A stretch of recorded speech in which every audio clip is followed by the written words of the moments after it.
नमस्कार, स्वागत है आपका। मैं हूं आपके साथ हिमांशु दीक्षित। आपके मुद्दे में बात छत्तीसगढ़ की करेंगे हम, जहां कोरोना का कोहराम बढ़ता जा रहा है। आलम यह है कि हर घंटे करीब 6 कोरोना संक्रमितों की मौत हो रही है। अस्पताल से लेकर शमशान तक हर जगह से डराने वाली तस्वीरें सामने आ रही हैं। आज चर्चा इसी पर करेंगे हम कि छत्तीसगढ़ में महाराष्ट्र जैसे हालात बन रहे हैं क्या? कोरोना की सुनामी को रोकने में क्या हमारे अस्पताल सक्षम हैं? कोरोना की दूसरी लहर को क्या नजरअंदाज करना हमें भारी पड़ गया? जनता से भी कोविड नियमों के पालन में चूक हुई है? बातचीत के लिए कई मेहमान हमारे साथ मौजूद रहेंगे। पहले रिपोर्ट देख लीजिए आप। छत्तीसगढ़ में कोरोना आफत बनकर बरस रहा है। एक्टिव केस तो अब 1 लाख के ग्राफ से ऊपर चला गया है। आलम यह है कि छत्तीसगढ़ में अब हर घंटे करीब 6 से ज्यादा लोगों की मौत हो रही है। कई जिलों में लॉकडाउन भी लगाया गया है, सख्ती बढ़ाई भी गई है, लेकिन हालात सुधरने का नाम नहीं ले रहे। जगह जगह से ऑक्सीजन और रेमडेसिविर इंजेक्शन की कमी की शिकायतें आ रही है। हालांकि सत्ता पक्ष का दावा है कि पहले के मुकाबले इंतजाम काफी दुरुस्त हो गए हैं। जब कोरोना की महामारी शुरू हुई थी उस समय छत्तीसगढ़ में केवल एक टेस्टिंग लैब थी एम्स के पास। उसके बाद रायपुर में राज्य सरकार ने दूसरी लैब बनवाई, जगदलपुर में लैब बनी, राजनांदगांव में लैब बनी, अंबिकापुर में लैब बनी, बिलासपुर में टेस्टिंग लैब बनी और अभी कोरबा और कई अन्य जगहों पे लैब का काम चल रहा है। राज्य सरकार ने टेस्टिंग बढ़ाई है और टेस्टिंग बढ़ाने के कारण अब केसेस की ज़्यादा अच्छे ढंग से पहचान हो रही है और इसीलिए टेस्टिंग बढ़ने के कारण इतनी बड़ी संख्या में मामले भी सामने आ रहे हैं। उधर विपक्ष बद इंतजामियों को लेकर सरकार पर निशाना साध रहा है। साथ ही कोरोना संक्रमितों और फ्रंट लाइन वर्कर्स के लिए बेहतर सुविधाओं की मांग भी कर रहा है। मुझे ऐसा लगता है इन तमाम परिस्थितियों को देखते हुए छत्तीसगढ़ शासन को बड़ी गंभीरता के साथ में उन तमाम कोरोना मरीज जो संक्रमित मरीज हैं उनकी चिंता तो करना है, उनको तमाम सुविधाओं को उपलब्ध कराना है, लेकिन कोरोना जो फ्रंट वॉरियर्स हैं जो अपनी जान की बाजी लगाकर परिवार की चिंता नहीं करके इन सब कामों में लगे हैं, उनकी भी चिंता कहीं ना कहीं सरकार को करना चाहिए। एक बार फिर से सरकार को संवेदनशीलता के साथ में सभी कामों को छोड़कर एक बार फिर से कोरोना संक्रमित मरीजों के लिए किस तरीके से व्यवस्थाएं, चाहे वो वैक्सीनेशन की हो, चाहे टेस्टिंग की हो, चाहे ऑक्सीजन बेड्स की हो, वेंटिलेटर्स की हो, हॉस्पिटल्स की हो, या फिर उनको जो मेडिकल फैसिलिटीज उपलब्ध कराना है, इस बारे में चिंता करने की आवश्यकता है। छत्तीसगढ़ में हालात बेकाबू होते जा रहे हैं। हालांकि सरकार दिन रात व्यवस्थाओं को दुरुस्त करने में जुटी है। राजधानी रायपुर में ऑक्सीजन बेड की शुरुआत भी की गई है और भी अस्पतालों में बिस्तर बढ़ाए जा रहे हैं। लेकिन जिस तेजी से छत्तीसगढ़ में एक्टिव केस बढ़ रहे हैं, उसे देखते हुए तमाम कवायदें नाकाफी साबित हो रही हैं। छत्तीसगढ़ में मंगलवार को कोविड-19 ने सारे रिकॉर्ड तोड़ दिए। 15,000 से ज्यादा केसेस सामने आए और 156 लोगों की मौत भी दर्ज की गई। हर घंटे 3 लोगों की मौत का आंकड़ा सामने आ रहा है। जिस प्रकार से आंकड़े सामने आ रहे हैं, बेहद साफ है कि कोविड-19 सीधा जानलेवा साबित हो रहा है। हालांकि सरकार पूरे प्रयास कर रही है, लेकिन यह प्रयास फिलहाल नाकाफी नजर आ रहे हैं। न्यूज स्टेट के लिए कैमरा पर्सन सूर्यकांत के साथ रायपुर से आदित्य नामदेव। तो हालात आपने देख ही लिए हैं, अब हालात पर हम बात भी कर लेते हैं। डॉक्टर महेश सिन्हा हमारे साथ जुड़े हुए हैं, अध्यक्ष हैं आईएमए के। डॉक्टर सिन्हा, तकरीबन 30% संक्रमण दर, माफ़ कीजिएगा, जो हालात हैं वो तो आपने यहाँ पर देखे, 30% तकरीबन संक्रमण दर अभी की छत्तीसगढ़ की पाई जा रही है। 7 अप्रैल को 53 मौत हुई थी, 8 अप्रैल को 94 और उसके बाद कैसे बढ़ रहा है वो मैं बता रहा हूँ। 91, 123, 122, 132 और 13 अप्रैल को 156 लोगों की मौत हुई है। सर, किस दिशा में छत्तीसगढ़ जा रहा है? आपका विश्लेषण क्या कहता है? अगर ऐसे ही चलते रहे तो अगला कदम क्या होगा छत्तीसगढ़ में?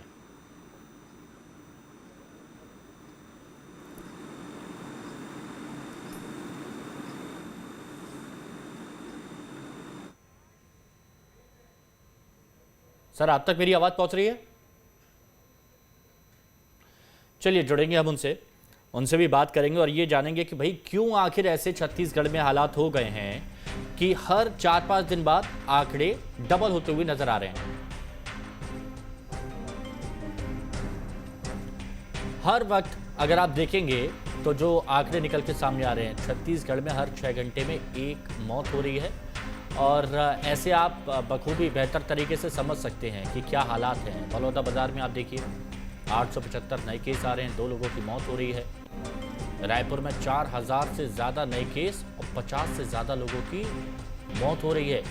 ये हालात हैं। अब देखिए, जो बात यहाँ पर की जा रही थी कि तकरीबन 30% संक्रमण दर हो गया है, तो ये आंकड़े आपके सामने, अब आंकड़े आपके सामने हैं तो आप बखूबी समझ जाएंगे, प्रत्यक्ष को प्रमाण की जरूरत नहीं होती है, और ये सामने हकीकत है कि कब कितने मरीज सामने आए हैं।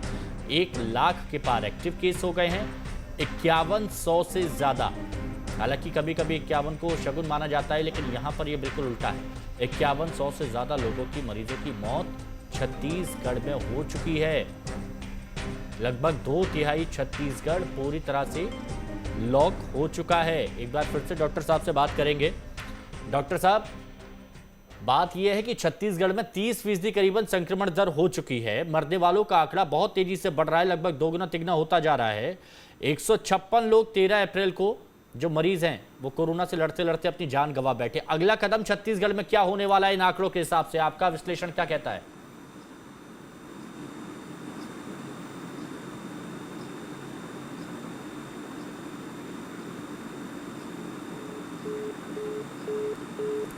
डॉक्टर साहब सुन पा रहे हैं क्या आप? चलिए फिर जुड़ेंगे उनसे। सुशांत शुक्ला जी भी हमारे साथ बीजेपी से जुड़ चुके हैं। शुक्ला जी, एक बार फिर से कोरोना के हालातों पर हम चर्चा कर रहे हैं, पहले भी कई बार कर चुके हैं। आज मैं आपसे ये पूछना चाहता हूं कि छत्तीसगढ़ में जो हालात हैं, अब छत्तीसगढ़ की आम जनता डर रही है। जब उनसे हमारी बात होती है तो वो कहते हैं कि हमें घर से बाहर निकलने में डर लगता है, घर में रहने में भी डर लगता है कि कहीं से भी कोरोना आ सकता है। तो यहां पर कैसे सुधार किया जा सकता है? कुछ सुझाव अगर आप देंगे तो शुरुआत सुझाव से, एक अच्छी पहल से। सबसे पहले तो आपके चैनल के माध्यम से आम जनों से अनुरोध है कि आप सावधानी करें, क्योंकि जान माल का नुकसान जनता का होगा, सरकारों का नहीं। नुकसान जनता का होगा, सरकारों का नहीं। किसी व्यक्ति की भी नुकसान हो सकता है, व्यवस्था का नहीं। मैं आपके माध्यम से एक अनुरोध करना चाहता हूं जनता के माध्यम से कि हर राजनीतिक दल के कार्यकर्ता को जो समाज सेवा के उद्देश्य से राजनीतिक सेवा व्यवस्था में जुड़ा हुआ है, उससे अनुरोध है कि जन जागरण का कार्यक्रम चालू रखे। प्रशासनिक व्यवस्थाओं में राजनीतिक निष्पक्षता होनी आवश्यकता है। इसलिए सिर्फ कलेक्टरों के भरोसे यह कोरोना से उबरने की संभावना नहीं बन सकती।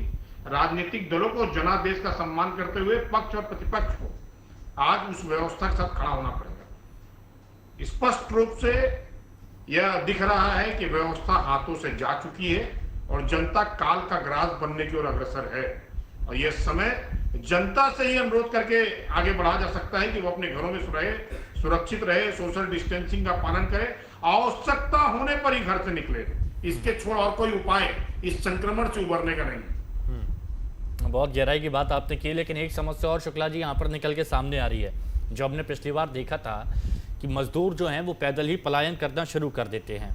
अब ये खबर सामने आई कि दुर्ग में मजदूरों की घर वापसी हो रही है। ट्रेन से उतरने के बाद घर जाने के लिए बसें नहीं मिल रही, 30 से 40 किलोमीटर पैदल चलकर ही अपने गांव पहुंच रहे हैं। अब इनमें से कुछ अगर संक्रमित भी हुए तो फिर आप समझ सकते हैं कि जाते हैं तो एक साथ जाते हैं, एक ग्रुप समूह बना लेते हैं, और फिर जहां पहुंचेंगे वहां कितने लोगों से मिलेंगे। तो ये हम चेन तोड़ने की बात कर रहे हैं, लेकिन यहाँ पर चेन बिल्ट होती जा रही है। इसका कुछ समाधान?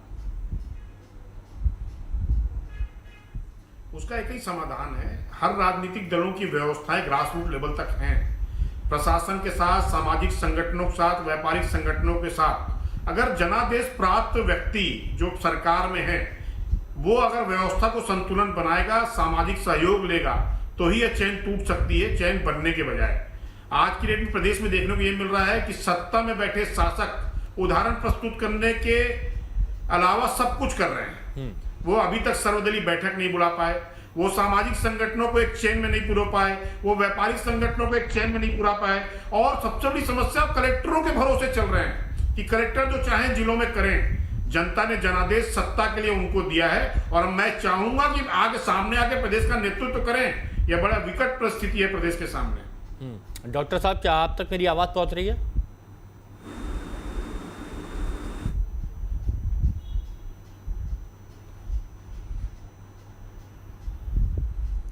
चलिए, लगता है डॉक्टर साहब तक हमारी आवाज़ नहीं पहुंच रही है। शुक्ला जी, एक बड़ी समस्या यहाँ पर ये आ रही है कि डॉक्टर्स भी कह रहे हैं, लगातार शिकायत कर रहे हैं कि उनको भी है ना सुविधाएं मिल नहीं रही हैं, संसाधन मिल नहीं रहे हैं। ऐसा लग रहा है कि हाथ पैर बांध के लड़ने के लिए भेज दिया गया है। पीपीई किट बोल रहे हैं कि उनको अच्छी नहीं मिल रही है, उनको दोयम दर्जे के मास्क मिल रहे हैं, ड्यूटी उनकी इतनी ज़्यादा लगाई जा रही है कि उन्हें भी परेशानियों का सामना करना पड़ रहा है। इस बात को लेकर डॉक्टर्स अपना विरोध भी जता चुके हैं। तो ये इसका क्या विकल्प है, क्योंकि डॉक्टर्स की शॉर्टेज एक बड़ी समस्या, मरीज इतने ज़्यादा मिल रहे हैं कि डॉक्टर्स की कमी पड़ने लगी है। तो इस समस्या से कैसे निपटेंगे? ये समस्या नहीं है, समस्या सरकार में बैठे लोगों के अहंकार का है।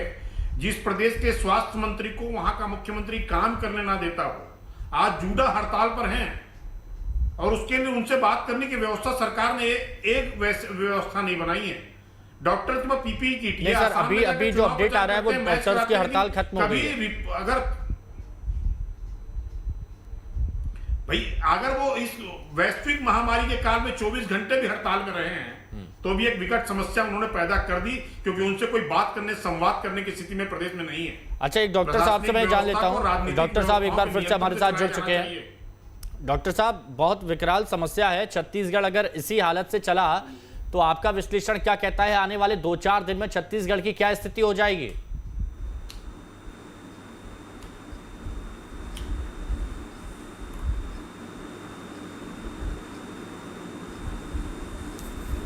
डॉक्टर साहब सुन पा रहे हैं आप?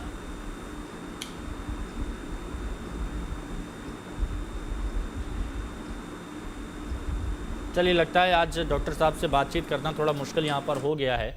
और जैसे आम लोगों की पहुंच से दूर हो गए हैं डॉक्टर साहब, ऐसे हमारी भी पहुंच से डॉक्टर साहब थोड़ा सा दूर हो गए हैं। शुक्ला जी, हम सरकार से लगातार सवाल पूछ रहे हैं। अब सरकार की बात चली है तो अभय नारायण राय साहब हमारे साथ, प्रवक्ता जो कांग्रेस के हैं, वो जुड़ चुके हैं। अभय नारायण जी, समस्या बहुत विकराल है और अभी तक कुछ समझ नहीं आ रहा है कि आगे क्या कदम उठाए जाएं। शमशान घाट पूरी तरह से फुल हो चुके हैं, वहां पर यह खबर निकल के सामने आ रही है कि अंतिम संस्कार करवाने नहीं दिया जा रहा है क्योंकि मौतें बहुत ज़्यादा हो रही हैं। क्या आप लोगों ने कुछ विकल्प, जो प्लान बी होता है, प्लान सी होता है, ऐसा बना रखा है, या फिर प्लान ए तो फेल हो रहा है, तो अब आगे क्या? देखिए, सरकार, मैंने पहले भी कहा है कि सरकार तीनों मोर्चे पे काम कर रही है। सबसे पहला मोर्चा है कि संक्रमण का चैन कैसे टूटे। दूसरा मोर्चा ये है कि जो कोविड पॉजिटिव पाए जा रहे हैं वो उनकी इलाज की व्यवस्था कैसे हो कि वो ठीक होकर घर जाए। और तीसरी व्यवस्था ये है कि समाज में जो दहशत फैलाई जा रही है, जो विपक्ष के लोग अनर्गल आरोप लगा रहे हैं, कुछ भी मतलब आज की विपरीत परिस्थितियों में जब आदमी को चुप रह के मदद करनी चाहिए, तब विपक्ष के लोग विपक्षी धर्म निभाते हुए केवल और केवल आरोप लगा रहे हैं। सर, किस तरह के आरोप कुछ सुनने में आया तो बताइए। आरोप अभी प्रवक्ता महोदय को मैं सुन रहा था कि नियंत्रण से बाहर है, जनता को काल के मुंह में ढकेल दिया गया। ये कौन सी बात है भाई? किसको काल के मुंह में ढकेल दिया गया है? जो सरकार के पास उपलब्धता है, जो सरकार के पास व्यवस्था है, सरकार पूरी तरह से अपना सरकार का धर्म तो साहब, यही बात तो आगे की जा रही है। देखिए, आप भी यही तो कह रहे हैं ना कि सरकार के पास जो उपलब्धता है, सरकार के पास जो संसाधन है, उनका इस्तेमाल सरकार कर रही है। लेकिन फिर भी अगर इतनी मौत हो रही है, फिर भी अगर मरीजों को इलाज नहीं मिल रहा है, शमशान घाट पूरी तरह से फुल हैं, तो यानी यही बात है ना कि सरकार के पास जो उपलब्धता है वो बेहद सीमित है। ये एक आपदा का अवसर है मंसूर जी। इस आपदा में हमको नहीं मालूम कल कितने पॉजिटिव आएंगे। 50,000 टेस्ट छत्तीसगढ़ में रोज हो रहे हैं। टेस्ट में जितने भी मरीज आते हैं उनकी व्यवस्था सरकार के पास तुरंत दूसरे दिन करती है। एक भी जगह से ये आरोप नहीं आ रहे हैं, ये शिकायत नहीं आ रही कि इलाज नहीं हो रहा है। इलाज पूरी तरह से हो रही है। मौत निश्चित रूप से बढ़ी है, चिंता का विषय है, हमारे आपके लिए चिंता का विषय है और हम दुखी है उस चीज से। लेकिन जो कुछ हम कर सकते हैं उससे दुगनी ताकत से कर रहे हैं। अच्छा, एक चीज और बताइए, दुर्ग में मजदूरों की घर वापसी होने लगी है और मजदूर अब पूरे प्रदेश में हो रही है। हाँ, तो मैं वही बात आपसे कहना चाह रहा हूँ कि उसके लिए आपने क्या इंतजाम किए, क्योंकि 30 से 40 किलोमीटर, सुन तो लीजिए पहले पूरी बात, 30 से 40 किलोमीटर जो मजदूर हैं वो पैदल चल रहे हैं समूह में एक दूसरे के साथ। तो अगर उनमें से कोई संक्रमित हुआ तो वो तो चेन बढ़ रही है ना। देखिए, क्वारंटाइन सेंटर की व्यवस्था फिर की जा रही है। सारे ग्रामीण इलाकों में क्वारंटाइन सेंटर है तो कलेक्टरों को आदेश कर दिया गया है और मजदूर आ रहे हैं जो बिना बताए, बिना जानकारी दिए, उनको रोक के उनसे बात की जा रही है, उनको घर पहुंचाने की व्यवस्था की जा रही है और जहां तक जो टेस्टिंग चाहेगा लक्षण दिखेंगे तो उनकी टेस्टिंग होगी। लेकिन जो हालात बन गए हैं उन परिस्थितियों से हमने हाथ नहीं उठाया है, हमने हार नहीं माना है।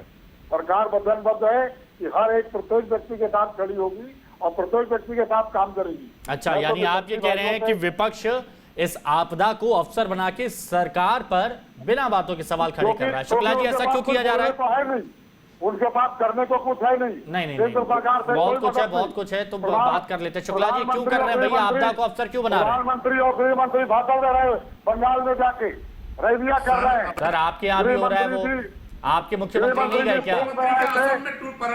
वो भी तो गए हैं ना, सब कर रहे हैं वो सर, सब कर रहे हैं राय साहब, वो सब कर रहे हैं, कोई एक जना नहीं कर रहा है।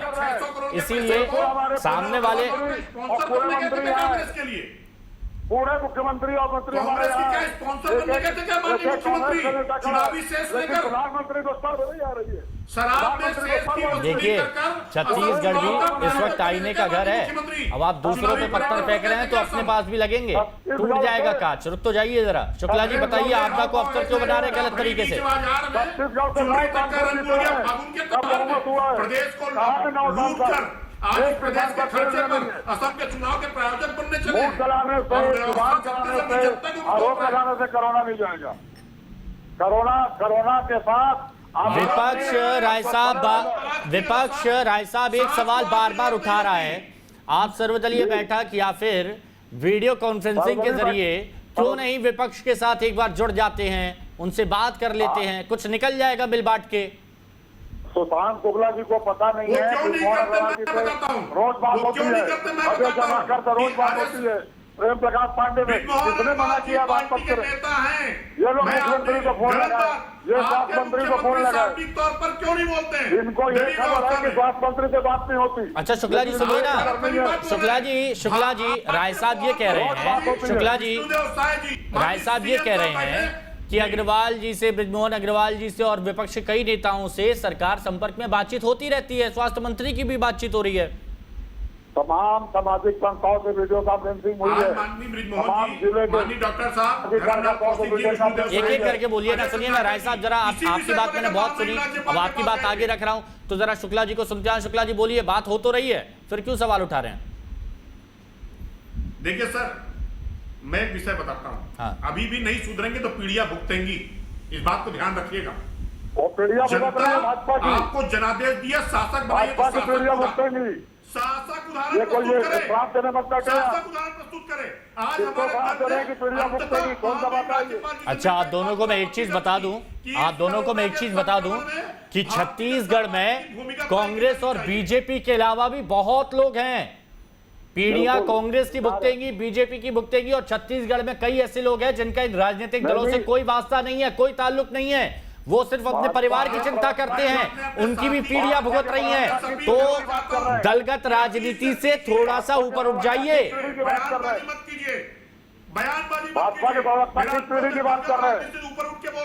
बात तो सुन लेते हैं ना, बात सुन तो लीजिए। मैं तो ये बोल रहा हूँ कि दोनों दलगत राजनीति से ऊपर उठ जाइए। हाँ शुक्ला जी, मैं आपके चैनल के माध्यम से बात करता हूँ कि हमारी दलील लड़ाई चलती रहेगी। आज जनता प्रकोप में है, संक्रमण काल के दौर में वैश्विक महामारी की तरफ बढ़ चुका है प्रदेश और देश और विश्व। इसलिए मैं आपके चैनल के माध्यम से कांग्रेस से ताकि से अनुरोध करूंगा कि आइए राजनीतिक भावना में परे हटकर इस प्रदेश को इस कोरोना के संक्रमण से उन्मूलित करें। नरेंद्र मोदी को शिक्षा दीजिए, प्रधानमंत्री को शिक्षा दीजिए, आप कांग्रेस को आपकी जरूरत नहीं और भूपेश बघेल की जरूरत नहीं है। कांग्रेस पूरी सत्ता में जिसका है, कांग्रेस को अपनी जिम्मेदारी मालूम है, मुख्यमंत्री को जिम्मेदारी मालूम है। आप नरेंद्र मोदी को शिक्षा दीजिए, जो बंगाल में जाके भाषण दे रहे हैं, 9 सांसद गायब है, आपके प्रभारी सांसद गायब है मैदान से, सिर्फ होर्डिंग लगा रहे, फोटो दिखाकर होर्डिंग लगा रहे बता, और कोई काम नहीं कर रहे। प्रधानमंत्री केयर फंड का है, एक बहुत प्रधानमंत्री केयर फंड का है, आपको ऐसे लूटा और प्रधानमंत्री केयर फंड का है। फाल्गुन के त्योहार में माननीय भूपेश बघेल जी ने सिर्फ तबादला उद्योग, आज भी तबादले हुए। भूपेश बघेल है तो भरोसा है, भूपेश बघेल है तो छत्तीसगढ़ की जनता को भरोसा है। 15 साल में अस्पताल नहीं बनाए, 15 साल में बेड नहीं बनाए, 15 साल में स्वास्थ्य केंद्र नहीं बनाए, कोरोना संक्रमण में जिसका कोरोना में पीढ़ी भुगत रही है। सड़कें खाली करा दी ना आपने, कोरोना के 15 साल भ्रष्टाचार करके सरकार चलाए, एक अस्पताल नहीं बना, एक बेड नहीं बना। डॉक्टर सुमन सिंह जी के साथ बता 15 साल के कुशासन की ये पीढ़ी भोग रही है। आपने कोई उपलब्धि नहीं बनाई है इस प्रदेश में। ये आपका क्या पता है? कोरोना की बात करिए, सुझाव की बात करिए। प्रदेश को स्वास्थ्य सरकार की तरफ झोंक दिया आपने इस प्रदेश को। रोज टेस्ट कराते हैं, रोज खाली करा दिया। आप ये है, आप अस्वीकार कीजिए अपनी गलतियों को। तो उम्मीद तो हम यहाँ पर यही कर रहे थे, मध्य प्रदेश में तो टिकट नहीं हुआ था। नहीं उम्मीद हम यहाँ पर यही कर रहे थे कि जो दोनों ही प्रवक्ता यहाँ पर मौजूद है, दोनों ही राजनीतिक दल के नेता मौजूद हैं, वो यहाँ पर बात करेंगे छत्तीसगढ़ की जनता की।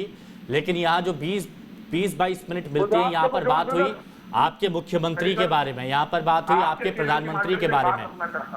आपके चैनल के माध्यम से बात रखना चाहता हूँ, मुझे समय दे। हेलो, बोलिए बोलिए बोलिए। जनगत राजनीति आपके चैनल के माध्यम से आम जनों से अनुरोध करता हूं कि घरों में रहें, सुरक्षित रहें, सरकारों का कुछ नहीं जाएगा। और अपने राजनीतिक दल के साथियों से अनुरोध करता हूं, संक्रमण का दौर है, ये पीढ़ियां भुगतने का दौर है। अगर हम नहीं सुधरेंगे तो पीढ़ियां भुगतेंगी।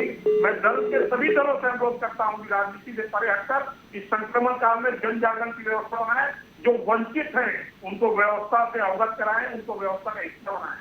मैं निवेदन करूंगा माननीय मुख्यमंत्री जी से कि दलीय व्यवस्था को छोड़कर सभी राजनीतिक दलों के साथ संपर्क करें स्वयं, क्योंकि प्रदेश के मुखिया हैं। शासक को उदाहरण प्रस्तुत करना पड़ेगा इस प्रदेश में, और जनता ने अगर जनादेश दिया है तो व्यवस्थाओं में सबको सम्मिलित करके सबका उपयोग सुनिश्चित करना माननीय मुख्यमंत्री जी की जिम्मेदारी है। चलिए ठीक है, छत्तीसगढ़ की जनता देख रही है कि आप लोग वाकई में कितने फिक्रमंद हैं, चाहे वो कांग्रेस हो चाहे वो बीजेपी हो। आम जनता के लिए बहुत शुक्रिया जुड़ने के लिए आप सभी का। यहाँ रुकेंगे एक ब्रेक के लिए, चल लौटेंगे।